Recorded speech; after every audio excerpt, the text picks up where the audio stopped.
নমস্কার, আপনারা দেখছেন নিউজ লাইন। জটেশ্বরের শাসক দলের মদতে পুষ্ট ঠিকাদার দ্বারা উন্নয়নের নামে চলছে অর্থ লুট।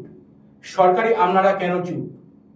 কিছুদিন আগে গ্রামগঞ্জে সকল জায়গায় প্রচারিত হয়েছে উন্নয়নের পাঁচালী, কিন্তু উত্তরবঙ্গে কি ধরনের উন্নয়ন হয়েছে তা গুণগত মানের কোনো পাঁচালী প্রকাশ করা হয়নি শাসক দল কিংবা বিরোধী দলের পক্ষ থেকে।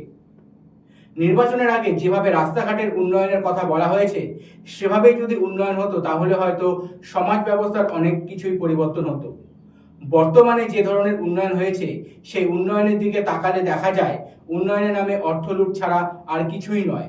তার আরেকটি জলজন্ত উদাহরণ ফালাকাটা ব্লকের জটেশ্বর দলগাঁও সেকশন সি ব্লকের রাস্তা তৈরি হওয়ার আগেই ভেঙে চুরমার হয়ে যাচ্ছে। হাত কিংবা পা দিয়ে উঠানো যায় ছোট্ট নিয়মিতই রাস্তা, করা হয়নি সঠিক রোলার, দেওয়া হয়নি জল, বালুর ওপর চাদরের মতো পাতলা বিছিয়ে দেওয়া হয়েছে পিচ মাখানো পাথর, পা দিয়ে জোরে প্রেসার দিলে ভেঙে যাচ্ছে রাস্তা। এই উন্নয়নের জন্য কি পশ্চিমবঙ্গ রাজ্য সরকার অর্থ ব্যয় করছে? এই উন্নয়নের প্রচার চালাচ্ছে রাজ্যের নেতানেত্রী ও মন্ত্রীরা।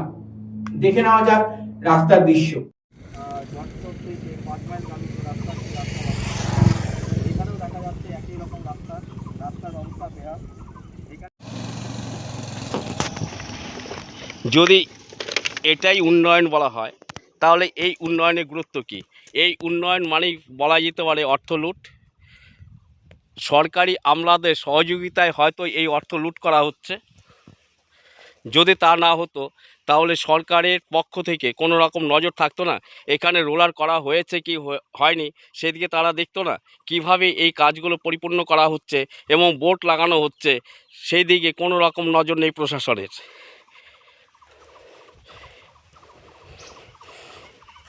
আমরা দেখতে পাচ্ছি যে গাড়ি যেদিক দিয়ে গিয়েছে সেদিকেই গাড়ি চাকা বসে যাচ্ছে। রোলার করা হয়নি তার পুরোপুরি প্রমাণ এটাই প্রমাণ হচ্ছে যে রোলার করা হয়নি, শুধুমাত্র লোক দেখানোর জন্য পাকা করা হয়েছে।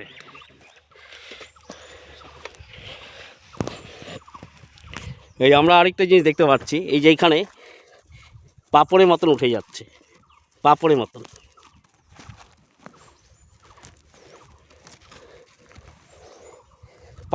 উঠে যাচ্ছে।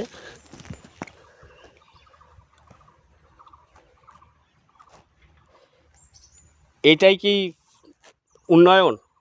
এই রাস্তার জন্যই কি এখানকার গ্রামবাসীরা অপেক্ষা করেছিল যে রাস্তা পাকা হবে, তারা এই রাস্তা দিয়ে যাতায়াত করবে, এইরূপ রাস্তার উপর দিয়ে?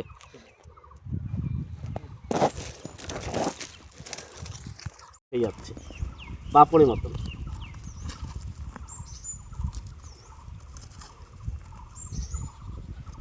উঠে যাচ্ছে।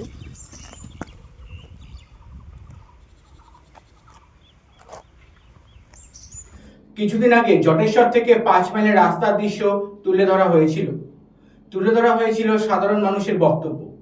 যদিও এখানে সাধারণ মানুষের বক্তব্য তুলে ধরা সম্ভব হয়নি। দুই একজনকে জিজ্ঞাসা করলে তারা কোনো কিছু বলতে চাননি, চুপচাপ চলে যাচ্ছেন। হয়তো চুপচাপ চলে যাওয়ার পিছনে কোনো রহস্য লুকিয়ে আছে। তাছাড়া সরকারি আমলাদের এই দৃশ্য হয়তো চোখে পড়ে না। যে সমস্ত সরকারি আমলাদের দ্বারা রাস্তার কাজ হচ্ছে, তাদের প্রতি আইনি পদক্ষেপ নেওয়ার হয়তো বর্তমান সময়ে কেউ নেই। এখানে দেখা যাচ্ছে রক্ষকেই ভক্ষক, শাসক দলের ঠিকাদার বলেই হয়তো পার পেয়ে যাচ্ছে। মজার বিষয় হলো, বিরোধী দলের নেতাদের দেখা যায় না কাজের মান নিয়ে কোনো আন্দোলন করতে। তারাও হয়তো কোনো অদৃশ্য কারণে চুপ থাকে। এখন দেখার বিষয়, এই রাস্তাটি কি এভাবেই তৈরি করে ছেড়ে দেবে নাকি সঠিকভাবে করবে।